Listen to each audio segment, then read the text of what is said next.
My first hire was a disaster. An absolute disaster. My first hire was a friend. Bad. Because we got along so well, I thought, oh, she'll be perfect.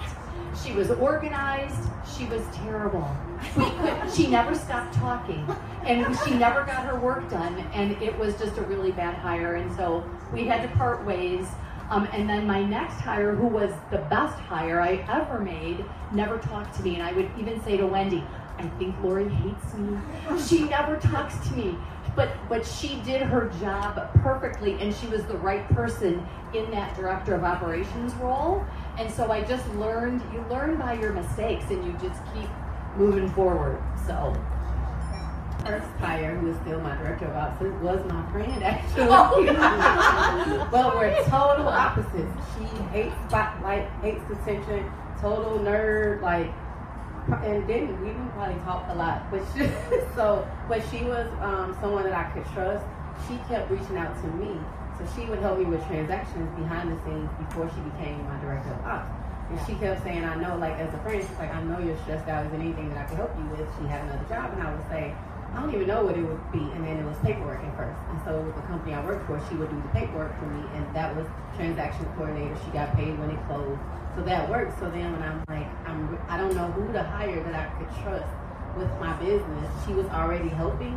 So I just asked her, would you quit your job and come work for me? And it's really hard to do this. It is. I mean, and if she was here, she'd say, we've had our, bumping of heads. Yes. Because I like it my way. I'm very process driven. And she's like, I just want to get it done. And so, those type of things I think would happen with any hire. But because we're so opposite and she doesn't like to be in the way, it worked. Well, and it sounds like you have a good division of labor, too, because otherwise you'd probably kill each other, right? And there's moments. But I think that actually is probably the best thing that I can add to the conversation is that you need to don't hire out of pain. You need to be, it's just like our real estate market. Like they always tell us, look where the market's going. That's how you're going to drive that business. Same thing. And that's what happened early on. It was too late. And then you're just like, oh my gosh, you're breathing. Awesome. You'll do. And you just take anybody because you're just like, I just need, and you don't even know what you need. You don't know what you need.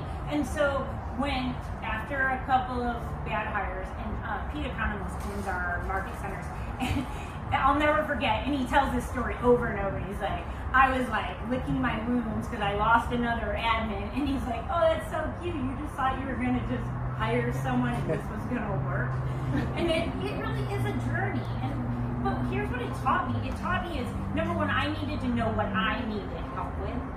And we have now a system. We hire slow and fire fast.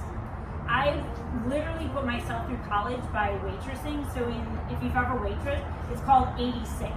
So when the dish is out, you're 86. So you've got 86 days to either swim or sink.